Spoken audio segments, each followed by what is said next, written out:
Up? So today we're going to be looking at Home Depot. I got your comments, messages, and Home Depot was the number one requested spot for me to do a job walkthrough. So let's take a look. Home Depot, I would say, is a job if you need a job.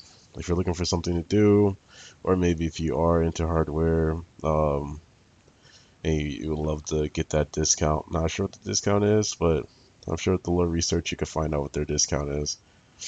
But Home Depot is a spot that's always hiring. These guys, you can also apply on their website, or I see them from time to time post job fairs on Craigslist. You can also go into person and ask them if they're hiring. But my suggestion is definitely go through the website first, and you can always follow with a visit to the store. Because in most cases, they're hiring either for the season, and you gotta remember they hire for not just holiday season, but also spring, summer as well, because that's their holiday season. Is when people are starting to garden and people still want to do home repairs. So that's one thing to think about. If you are working a seasonal job right now and you're looking for something for the spring or summer, or if you just need a good part-time job, Home Depot's your spot. So before we start looking at the actual job application, we're going to go to my favorite website here, Glassdoor. Glassdoor is a website I like to go to whenever before I apply for a job or if I'm going through the interview process to learn more about the job and the job experience.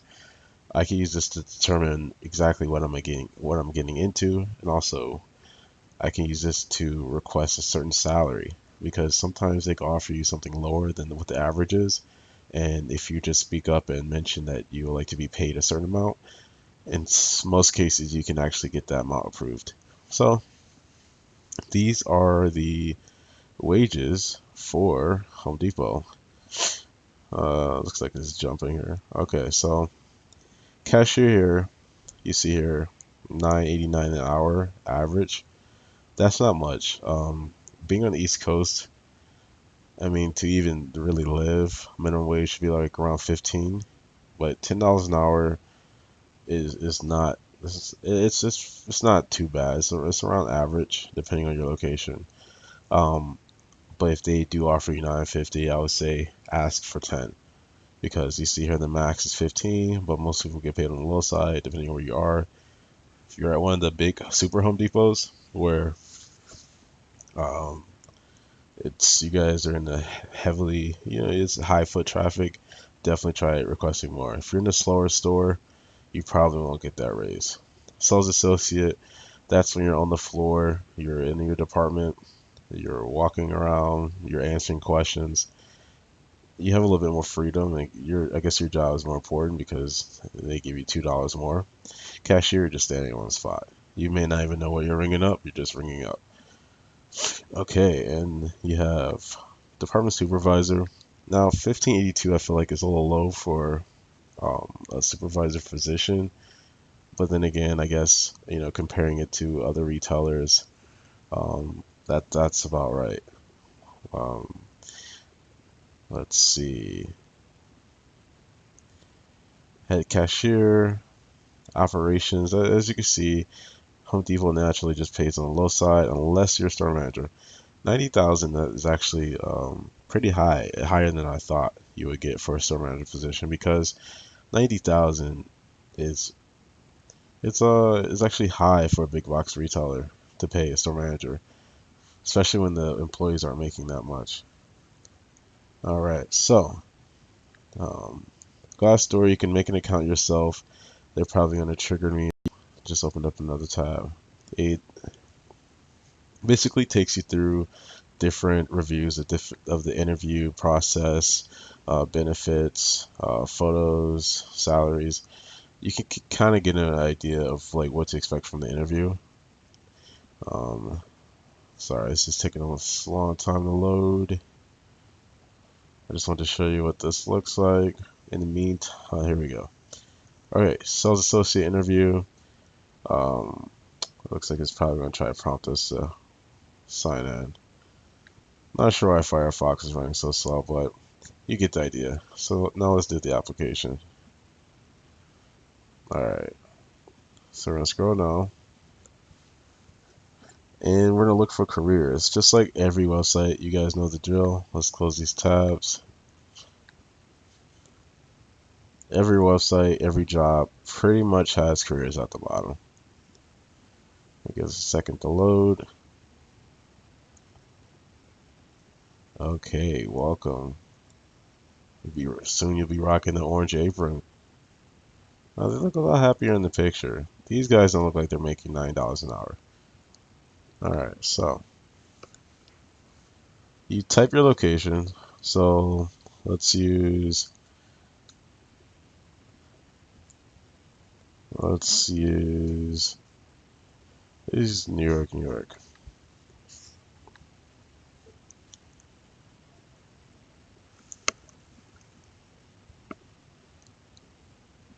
Alright. So it shows you pretty much the radius of the jobs that's in your area. Um, Looks like, okay, so we have a few corporate jobs. We're not focusing on corporate jobs today.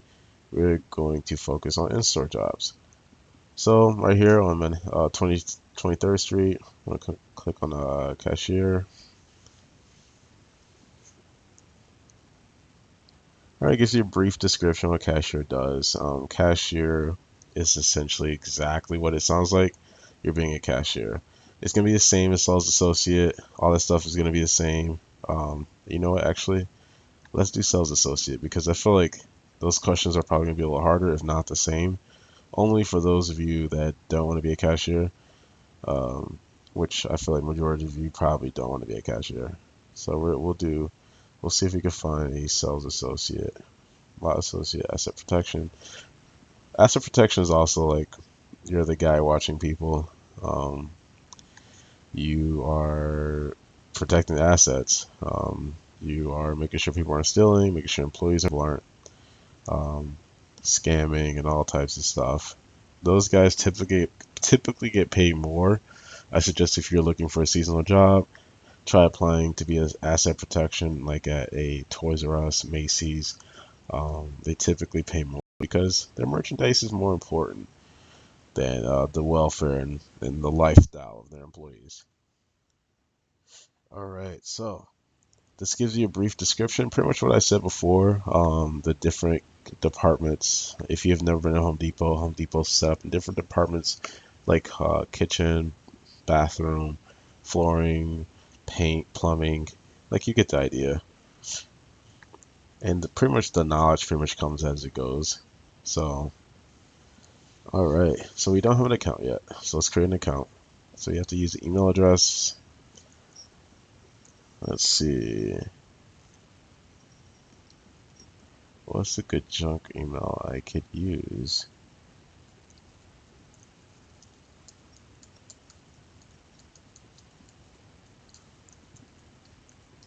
If you send me emails, I won't get them because this is not a real email. Alright, and let's see. Pet's first name. Let's just put, yeah. Don't have a pet. Don't save. You've created an account in the past. Oh no. Let's use another junk email here. Don't save. Alright, so cool thing about this is it's giving me a heads up of how long this application will take. Some applications will let you know, but 8 to 10 minutes is not bad at all. It's fairly quick compared to Target, which is like 20 minutes, and um, a few other places, the average is like 20, 40 minutes. If you're applying to a bank, it can actually go even longer because they want you to do math problems and stuff like that. All right, so first question. Are you currently an employee of Home Depot? No. That's why we're applying. Yes. Now, some of you may be worried about this drug test. I've never seen anyone get drug tested to work at Home Depot. Most of the time, they're like desperate to find people to work for them. Um, you just have to make sure you're legally eligible. You know, have a driver's license, all that good stuff, social security card, and 234, and then 123 Sesame Street, New York, New York, 1001, 123, 456. Oh shit. Alright. And email again. We're gonna use the same email.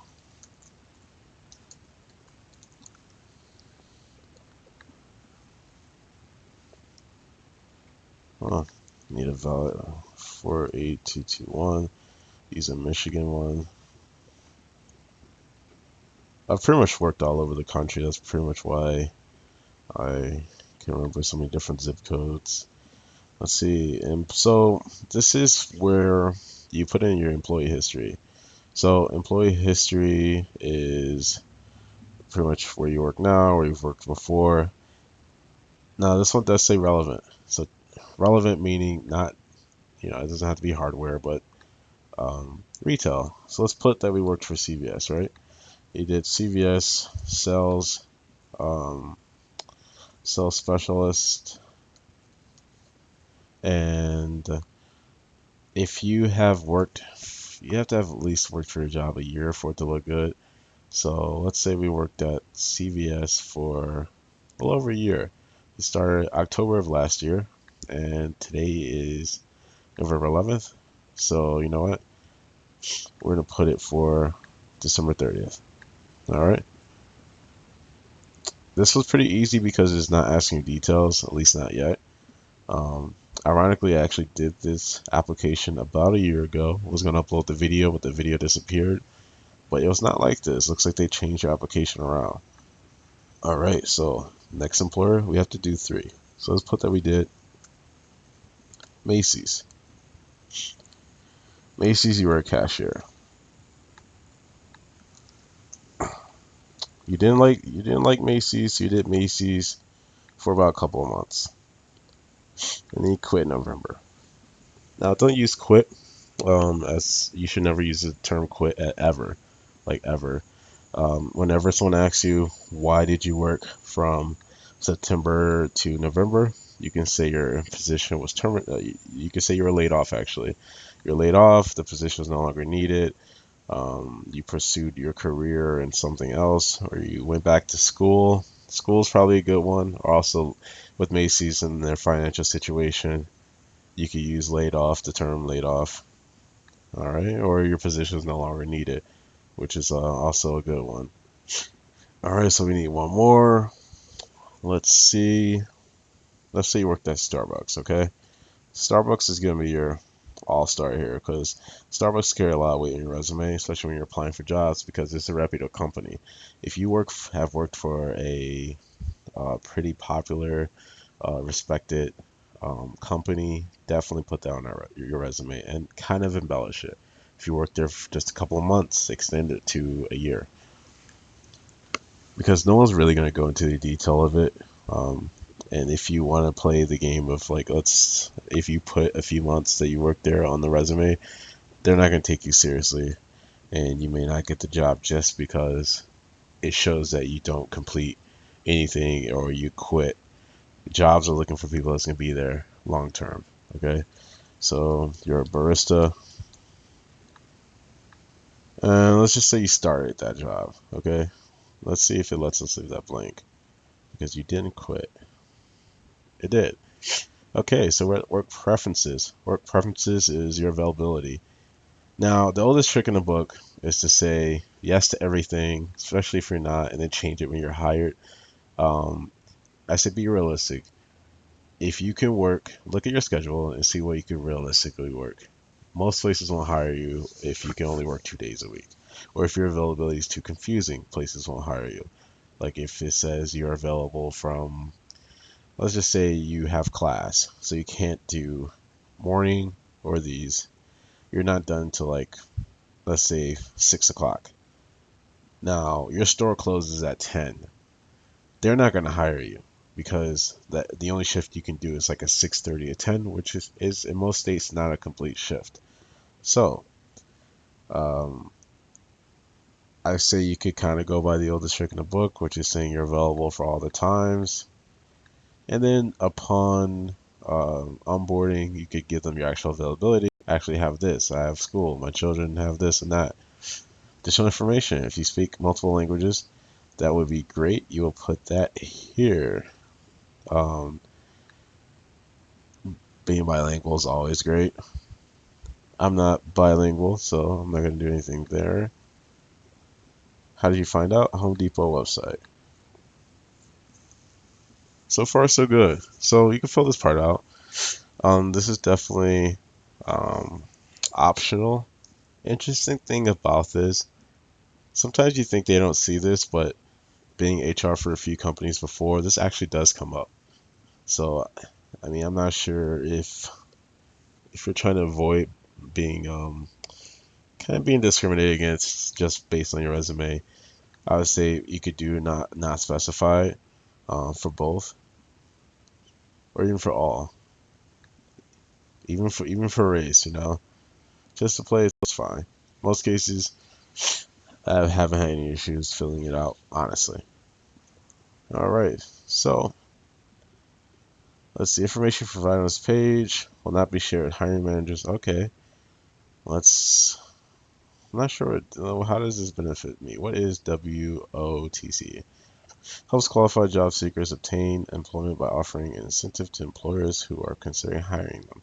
All right, so anyone that has the following issues, you go through the next step, which is veterans, TANF recipients, SNAP recipients, vocational rehabilitation participants. Um, I'm like stuttering on my words. Let's see, ex-offenders, SSI recipients, and individuals who live in a certain low income communities. So if you do, save and continue. For those guys, we're just going to save and continue. If not, you could just opt out, which is completely optional. Um, so we decide to opt in. So no, you haven't worked for this company before. I'm just gonna you can read through the questions yourself and choose. I'm just gonna put a note for everything just to give you an idea what the questions look like. Let's see. Nope, I haven't received any of that. All right, your email username. This is not a usable email, so don't email this email or I will not get it. It's a trash email. All right, so we're at the end. We're at 99%, which shows us our summary of what we have done. It shows us all our answers, questions, all that good stuff, and now you send your application in. All right, I'm not gonna press send because I'm not gonna catfish these guys. I'm not actually looking for the job. I'm just doing a walkthrough, and plus none of this information is real, so I don't want to waste their time. All right, so you click send. There you have it. You have applied to work at Home Depot. Now, Home Depot most likely will just follow up with a phone interview. Um, they are known to use standard interview questions, which is like tell us about experience of how you did this and that. Um, just be sure to prepare. Watch my other videos. It's I go pretty much go through detail of like how to answer the questions, the personality questions, which are huge. Now, Home Depot is also known for being pretty laid back. They may not even ask you anything with the phone. They may just ask you to come in for a in-store interview, and most of the time you're probably just getting the job. But other than that, thank you guys. Like, subscribe if you have any other places that you would like to see given a walkthrough. Let me know. All right, cool. Thank you.